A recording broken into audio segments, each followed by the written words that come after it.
Hi everyone, welcome to this week's question and answer video. I do this every single Monday. I'm answering you guys' questions from the last question and answer video I did last Monday. Go down below. Please ask me anything you want. Anything. Down in the comment section. No such thing as a bad question. Or you can repeat yourself or repeat questions as much as you need to, want to. I think we all need to hear this a lot of times. All I ask, please tell us where you are. Give us your locations. Even just stop in and say hi from here. And if you haven't already, I'd really appreciate it if you could support a petition I made, Stop Narcissistic Online Bullying. It's the #1 cause of young people taking their lives today, and it's increasing and getting worse, and it needs our support to make it stop. So I'd appreciate it if you follow the link down below in the comment section, in the description box. It's change.org/stopbullies. And it's global, so anyone can sign it. You can share it with somebody else. No obligations for anything else. Thank you very much. So there's lots of questions. To get them all in, I'm going to get started right away and try to get through them as fast as I can. Kiara from Quebec. Hello, Kiara. Hello, David, and thank you a lot for your wisdom. I find your videos extremely helpful in making sense of my traumatizing experience with a borderline guy, which ended 4 months ago. We have been in an unstable friends with benefits relationship for 9 months. Piece of advice: don't give yourself away for a piece of ass. Okay? Because we can say we're not committed, but we're allowing someone into our life, and we will attach to people, period. Yeah?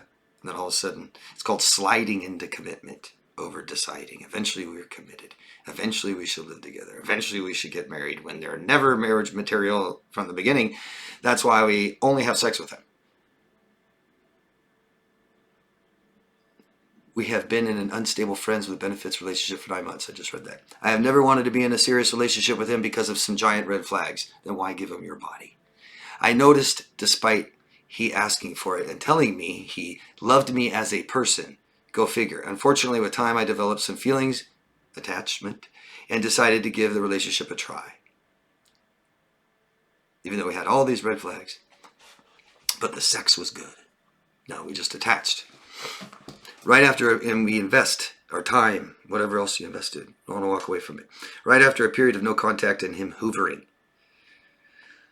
So you went no contact, he hoovered you back in, then you thought you should give the relationship a try. When I did, he cried, swore he loved me, that he had missed me, appreciated the stability I provided, and he would do anything to prove his love. Why are you providing him stability? Awkward. If he was stable, then it would just be the relationship. We want to be stable. I provided, and he would do anything to prove his love to me, but guess what? That's when he started ignoring me, pushing me away, and cherry on the cake, one day he tells me we are forcing things. He does not feel butterfly in the stomach, and he is just over a toxic sexual relationship with another person while he was back with me, but wanted to remain friends because, so now we're having sex with other people at the same time. Uh-oh. Did we talk about that? Don't you want to know that? If you're going to have sex with benefits, do you care about who they have sex with?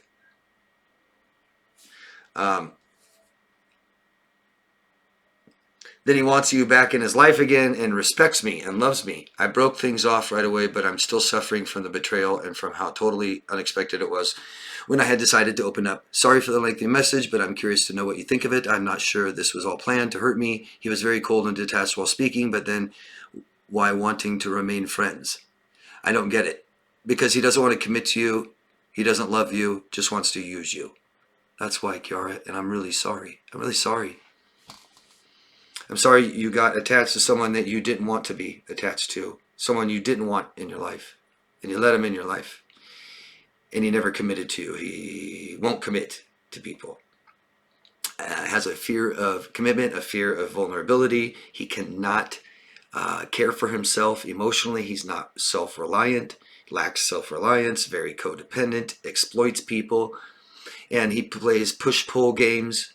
It's called the push-pull game, Kara.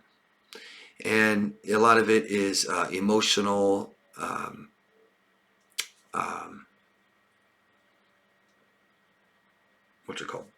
Some of you know what I'm already going to say.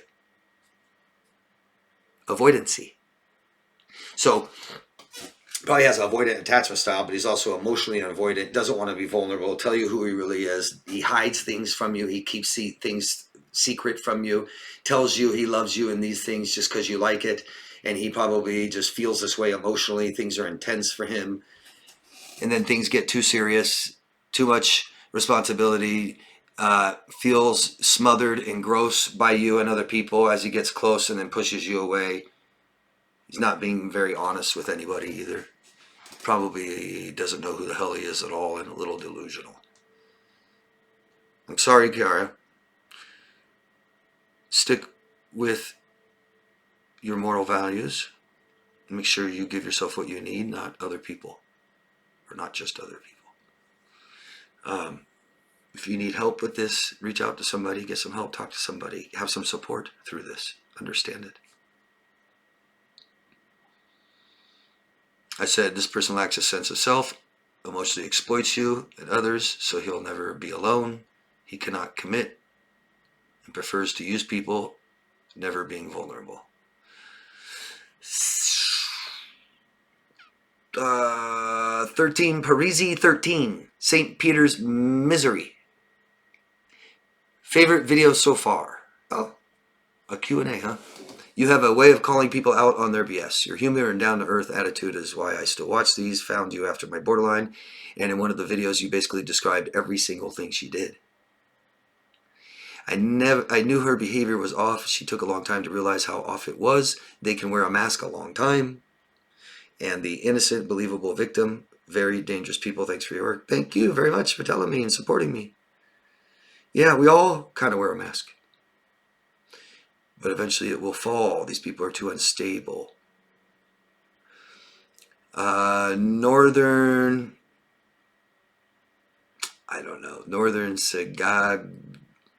Sega George 6510. Don't know where you're from. Let us know your location. Thanks. Next time. What hurts me the most about my ex-BBD girlfriend is that here I am left going to therapy, just try to recover from the abuse she put me through, and she has most likely just skipped off into the sunset and sleeping around like she always did while wrecking people's lives. And the point is, you are getting better. She is getting sicker. She's fucking miserable, and at least you're trying to feel better, and you're on the right path, doing the right thing. You can look at yourself. She can't. She can't stop and take any accountability, won't change anything, heal from this, accept it, and will just keep attaching to strangers. People that go right from relationship to relationship is how they feel empty inside. It's how a borderline feels empty inside, loses more sense of themselves. You are healing and recovering because you believe you're worthy of it. Good. Keep doing it. You're on the right track, yeah? As long as the therapy is helping you. If it's not, find someone else that can help you. Hopefully I switched that comparison around for you. Christopher Scott. Don't know where you're from. Let us know next time. I have an unbelievable borderline story. Nope, I don't believe it. Can't be true. It's too much. Wow, nobody does that. Who does that? I've never heard of stuff like that. God, how did you take that? Why didn't you leave? We all have an unbelievable borderline or narcissist story. I mean, the people watching. We dated for 2 months. I figured out that something was wrong with her. I broke up with her. Here we are 6 months later, and she's currently sitting on 9 misdemeanors, 6 felonies. She still doesn't care about the protective order. She has been locked up 3 times in the past 6 months, and she still doesn't stop. She's done so many things to myself and my family. I really wish I could share this story with you because it is so unbelievable. I watch your channel all the time. Has been so helpful. I appreciate you and appreciate what you're doing for people. Thank you very much, Christopher. Thank you. You can share your story with me. People do it every day. It's how we heal. You want to talk? You want to talk, Christopher Scott? You can contact me at daviddemars.com. I'll listen. You can hire me. You're worthy of it. Please tell it to someone so you can heal from this. Get it out of here and out of here. Don't hold it in here. The unbelievable story that you have is one that needs to be told. Tell it more than once, to more than one person. But if you want to hire me, you most certainly can. I'm accepting new clients. Thank you. That's, yeah. You know, I always say I've heard it all, but they're still incredible. Every story I hear, just incredible.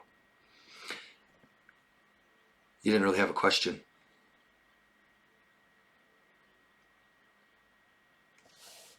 God, that's awful. Be very aware of what you're doing. We need to get her to stop obsessing on you. And all of this is how bad she hates herself and how much she can't look at her own self. Isn't that crazy? It's how much she hates herself. She identified it, found a piece of herself or identity with you, some fragment of herself, and she's just deathly afraid she lost that. Has no idea who she is at all, has no life at all. We hope she gets a job, a new boyfriend. We just hope that something good or bad happens to her and distracts her away from you. Don't ever answer her. Don't ever let her know anything about you, what you're doing. Don't post anything on social media for her to see. Matter of fact, take all your accounts down. Document everything that's happened and keep doing this with the legal route, because obviously this isn't even working, but eventually it will. And we'll get her on a stalking charge. Look up stalking and how to get her on stalking and have a lawyer start pressing her on stalking. I'm sorry. Heal and learn, Christopher. Calm before the storm. I can't remember where you're from. You've probably told me before. David, thank you so much. Your insight has been immensely helpful. I have a long-time therapist, and she's never recognized so many things you've picked up on. I owe you one. I'll buy you a tequila, too. Awesome. Come to Vegas and buy me one. Love to meet you. Thank you for telling me. Cosmin from Romania. I have a plethora of questions, which I'll use another time. So here's a different than usual question. How does one become a coach in this domain? What would be some first steps you recommend? Why am I asking? Well, to be honest, I did study psychology before, but now thinking of going back to school and actually getting a degree there, not necessarily for the degree, but for the knowledge. I do want to focus on this zone to help those that have been through such experiences to turn the bad into something good. Since many, many people unfortunately just feel inhuman after the abuse, and I know it's a damn cold hell where a hand is needed for many. It's a immediate reaction. We might get something we need to heal. We heal together. We want to heal someone else. But before all of this, I do need to put myself back together. Yeah, Humpty Dumpty. Still quite affected by all of it. Still having insomnia, waking up all sweaty, and she pops into my head before my brain is even awake. Anyways, brother, you've been a great help to me and many others. I thank you from the bottom of my heart, and I do hope one day when I get my shit together, I'll return the favor. That's nice. You just did. Thank you for telling me. I appreciate it. That's everything. It's not hard to be. People call themselves life coaches. Anyone can call themselves a life coach. I have a ACE certification. It's easy to get, easy to attain, but it teaches you a little bit, I guess. I'm a certified professional coach. If you want to be certified, just go get certified. I'm through, gosh, I can't remember what it's called, but it's accredited to, you want to go through someone that is sponsored, I guess, by the Federation Coaches of America, I think, something like that. I can't remember. It's the biggest one. It's one that you might want to go through. But that's all it takes, right? From there, we want business. How are you going to do that? I get free advertising on YouTube and other platforms. Try that. My best advice is don't do what a lot of people do on YouTube. And that's distract themselves by trying to help others and not heal themselves. You can see this in some people on YouTube. You can see that they're not healed. They may not fully understand. It may be hard for you to understand them is usually a good clue they don't understand. So heal from this and do it the best way you know how, the best way you can. And if it works, you know how to coach others. That's my best advice. Become the best version of yourself you can and help others do the same. Yeah, right? If you have any other questions specifically, feel free to ask me. Thank you. Good luck. Great video, David, from Willa in New Jersey. Hi, Willa. Good to see you again. David, how do we keep people down to earth? How should we keep people level-headed? Narcissists are very self-destructive. How do we keep them from getting a big head? What are some things we can try? Well, we can't control people, right? So most of these kinds of behaviors we accept. Well, we accept who people show us they are. Yeah. And we try to communicate with them. If there's things we don't like, we try to tell them. If there's things that, if they don't value our moral values, they really don't need to be in our life, just outside of our life, right? But to answer your question, I think the best advice is be aware of your reaction. So it's really good to know who we are, to know how we feel, to know what we value and what we need and what we want. If we can just be aware of how we feel interacting with somebody, meaning how did you feel right before you reacted to them? Try not to change too much. Try not to let people change you too much. And be aware of your reaction. So, when someone's toxic and they want your attention, they're going to try to get you emotional. They're going to get excited about something and try to get you excited about, oh my God, it's so amazing. And you just sit there and go, oh, okay. You see that? Maybe we don't need to validate everyone seeking validation. Instead of going, wow, or really, or that's cool, or that's messed up, or things like this, we just go, okay.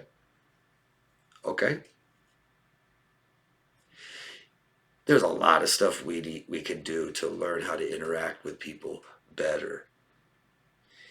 But most of you guys know my number one rule is don't tell people shit. Yeah, let them do all the talking. Blah, blah, blah. Let them tell you everything. And if you're going to interact and keep interacting with somebody, then we're going to have to kind of tell them. It's really hard. People that communicate poorly, that talk all the time, that don't listen, that interrupt you, that talk about themselves all the time and all this, you try to let them know in the nicest way possible. And the people that react badly hate themselves. The people that are in shock lack total self-awareness. But to do this stuff, you're not very self-aware. Because what it does is it's off-putting and it pushes people away out of your life. And they don't usually see this. And so they're trying to get people in their life, and they're trying to communicate, and they're trying to talk about things that maybe you'll like even, and they're not realizing it that you don't like it. They're not listening very well to you. They're not aware of your affect and can't see that you can't stand what we're talking about anymore. And then you try to say something to them and it's, huh? What? Yeah, they can't believe it. They're so unaware of it. Accept people for who they show you they are. Be very conscious and aware of who we allow into our life. Commitment. They have to value what we value. And we have to take our time, to see these kinds of things in people that we don't care for before we attach to them, before we commit to them, before we have plans with them. Yeah. Did that help, Willa? Let me know. Thanks. Sir Natura from Quebec. Again. Right? Yeah. This is mostly for the algorithm. I don't really care about what people would say about me when the relationship is broken, but when it costs people their jobs or long-term friendship, troubles with justice, it's disgusting. Why would they do this to someone who they can just ignore or never see again? It's still a mystery. I just don't get it. I just learned to see the traits better and sooner, and sometimes I just ignore them because I'm an idiot. Never say that again. Let that be the last time you ever say you're an idiot, okay? Especially don't tell other people you are. If you want respect, respect yourself.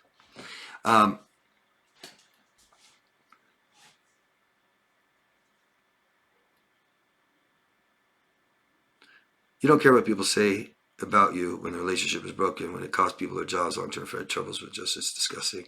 So why do people go after people? Vengeance and stuff like this, right? Just can't accept things.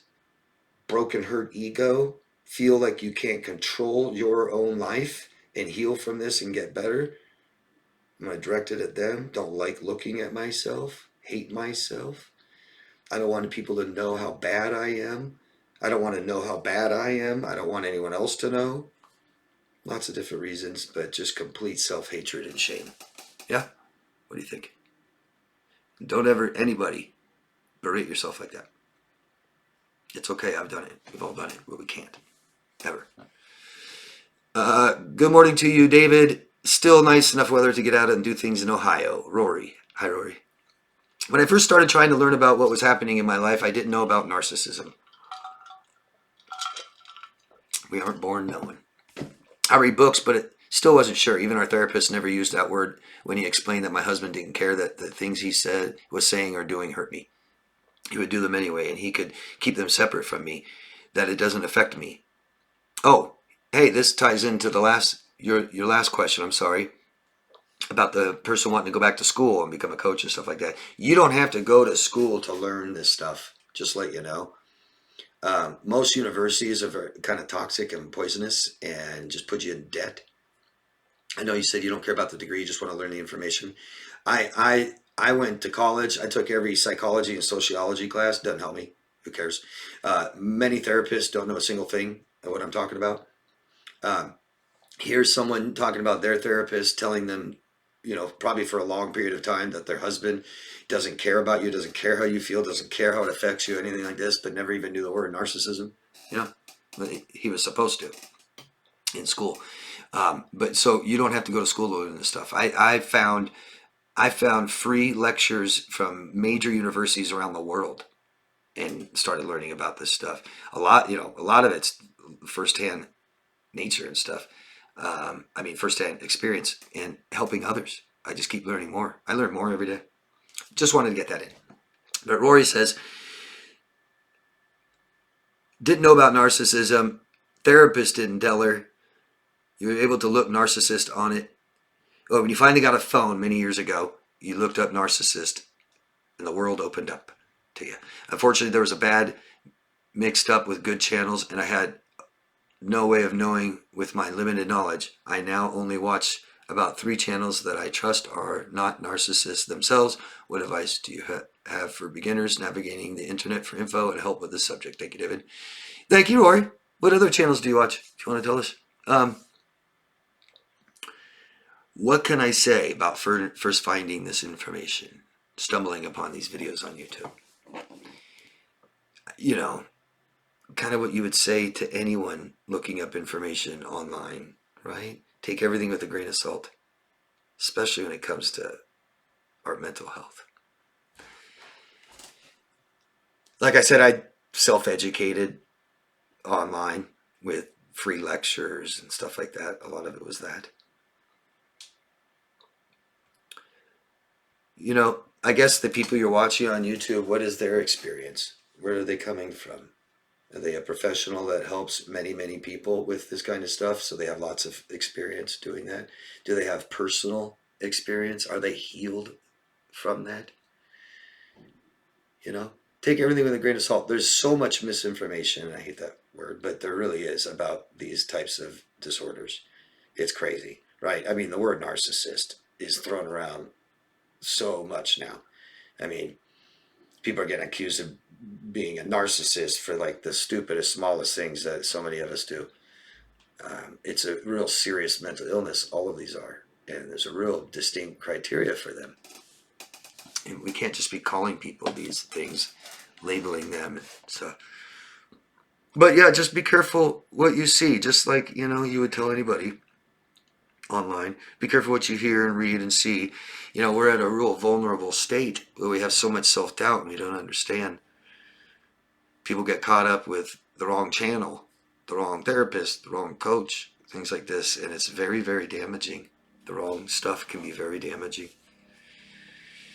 Maybe spread it out, right? And get lots of different people's information and feedback and see what most people are saying. But my best advice is always to talk to someone. Have some support there while you're doing this. Don't do this stuff alone.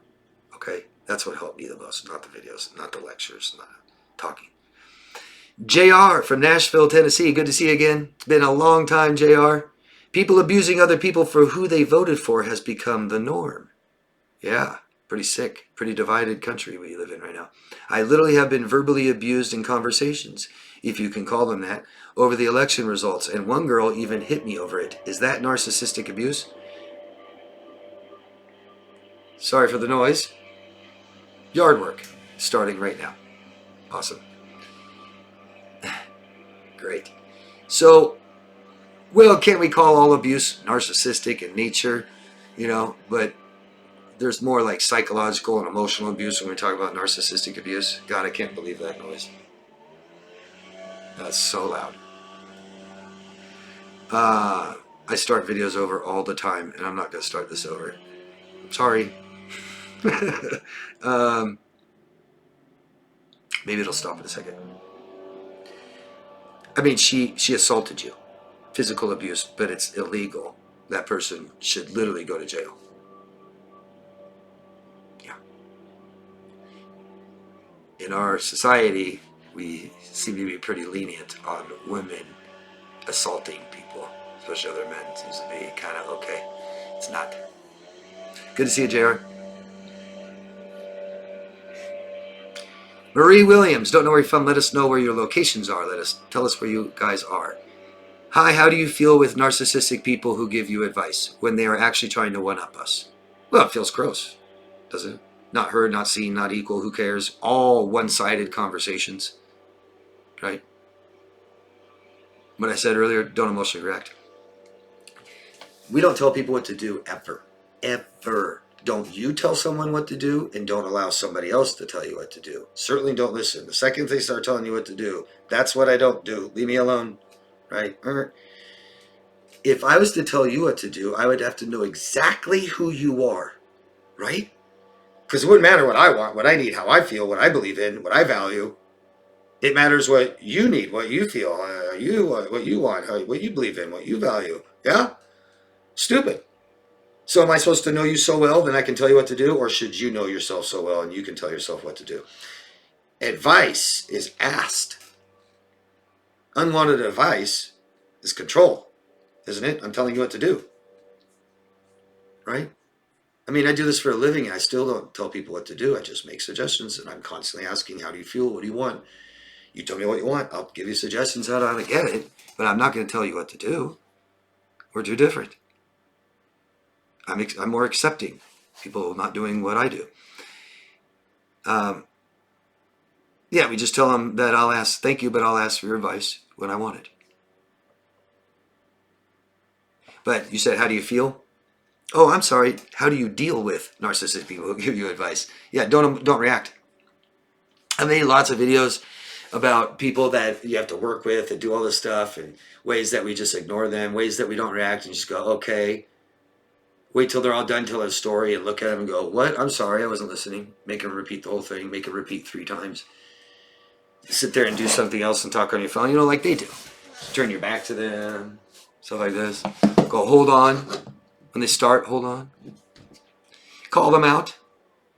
The best way to with narcissistic people is just let them know, because they aren't looking for just acceptance and stuff and fear of rejection. It's they want to be up here. And you just knock them down here. Not down here. Not down here.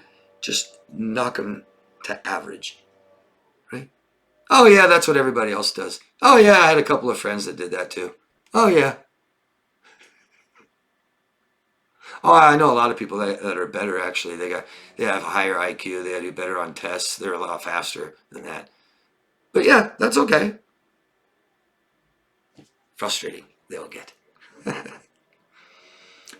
Healing family from California here. Hello, good to see you again. Awesome answers and thoughts you give always. Thank you. The last year my ex-fiance was with me and my kids. Traits surfaced for sure. I found out he was drug dealing, selling coke. What are your thoughts on someone with BPD selling coke? What are the chances you think they are consuming it as well? 100? I mean, you're talking about the most impulsive people in the world, so much that it's an actual diagnostic trait. Just drug abuse is extremely high with borderlines. People that are drug addicts look like borderline anyway. You can't even diagnose someone with borderline if they're on drugs, because they look like and act like borderlines anyway. What are the chances that they're doing the drug? Oh, I'd bet on it. Yeah. I'm sure, and I know that there's drug dealers that don't do their product, right? What is that? Scarface, don't get high on your own supply? If that even means don't do drugs, probably do someone else's. I don't know. But, what are the odds? Extremely high, right? Extremely high. I mean, drug addicts, especially people who sell drugs, tend to lie about it and keep it a secret.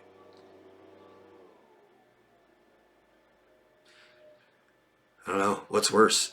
Someone that does coke or sells it? That's like throw the baby out with the bathwater, right? Emily from South Africa. Hello. What are things that you would have done differently when you were a child? Nothing. What good would that do, Emily? Wouldn't help me be who I am today. And if I love myself today, which I do, then why would I want to do something differently? And if there's something that you don't love about yourself, that you don't like about yourself, that you want to change that. Because we can't change the past, can we? Accept it. It's beautiful. It's a whole process, Emily. We aren't here to be perfect. We aren't here to go back and change what we've done. It's something we want to change about ourselves. Hopefully we can. Okay. Martin from France, Quebec, Canada. Okay, so Martin is French, expat, living in Quebec, Canada. You got 2 questions. What do you think about the so-called incels? Because I got a lot of hate from them by just trying to be useful and gave them some advices that they could make a difference, but I got so much hate, it's unbelievable. Was it unwanted advice? Did they ask for it? It's funny, I just did that. Martin, don't give people advice unless they ask for it. Certainly incels. Don't give them advice. They don't want it. They'll just get more and more irate and angry. Insulted. Here, that's what incel could stand for, insulted. How can people view some topic as a black or white situation, wanting something they also hate? Do they have a mental illness? Because it doesn't make any sense to me. It's not logical. Well, for those of you who don't know what incels are, it's a group, stands for involuntarily celibate. It's people that aren't having intimate, romantic, sexual relationships, interactions, meetings with other people. They formed a group together, mad, saying this is kind of like a structure, systemic, society, maybe it's just women, things like this. I did a couple videos on a real famous incel who took a bunch of people's lives in California several years ago. And I just did one recently about him, and now I can't remember his name. I'm not remembering names very well today. What was his name? It was a little guy that, well, and they're all different. They're there for different reasons. They all, to ask, is it a mental illness? Well, they're all different, right? And maybe we all have some kind of mental illness. You're generalizing. Involuntary celibately and in this group says that they want to have sexual relations with people, but they aren't. I guarantee you there's a lot of mental illness that has in that group or people or have a lot to do with this. Coming of age, becoming an adult is very difficult. It's the most stressful time of our lives, actually, becoming an adult, having to take care of myself, be responsible for myself, make friends now, not just go to school with them and now we're friends because we live next to each other. I have to form and maintain relationships, maybe get married someday, have children. I want to, a lot of pressure. And it's not easy for a lot of people, And so a lot of people are angry, they're mad, they're maybe resentful, they feel dejected, rejected, things like this. A lot of them most likely don't know how. Whether they lack the confidence, whether they carry shame or guilt, don't know how to communicate well, all kinds of different things going on. And maybe I'll do a whole video. I think I'll do a whole video on it. I think. Roger Elliott. That's the guy's name. Poor example, probably. I mean, he went out and took a bunch of people's lives. Part of the group, incels. you're going to have a lot of people that are incels saying, hey, that's not fair characterization of anybody in this group. That's not right. And they're right. Yeah. It's like saying that psychopaths, kill everybody, like we see on TV. No, that's 2% of psychopaths. It's extremely rare. Bad character. That's very, very low functioning, very high spectrum psychopathy. Very rare. 2%. And so would Roger Elliott in incels. There are some incels that also, look at Roger Elliott as their hero. That's how angry they are. That's dangerous. I think a group like this should be monitored somehow, a little bit, after what Roger Elliott did. Your question, how do people view toxic as black or white situation? Because they're unstable. Unstable people look at things as black or white. They split, psychologically split. They can't protect themselves, give themselves what they need and want. And their brains do that. Their brains take over. I don't have very good self-awareness, so then my brain takes over, which is not me. It forms thoughts that can be easily suggestible to my own self. Do they have a mental illness? Most likely. Most or all of them do. Different ones. Because it doesn't make any sense to me. It's not logical. Yeah, it's not logical. It's emotional. Logical is like this. Our thoughts are logical. Emotional is in the peripheral. Emotional can cloud logic, can it? Your next question is a more personal question. Do you think I write too much here? No, I don't. Do you, Martin? That's all that matters. I like the activity. I like the questions. It's good. Thank you for the interactions. You said, or is it okay as long as I stay on topic? You can ask me anything you want. I thought it would help the algorithm. It most certainly does. But I don't want to get on anybody's nerves either. Not bothering me, Martin. Anybody. That's why I do this. I'm not doing it for money. I don't make any. Not a dime.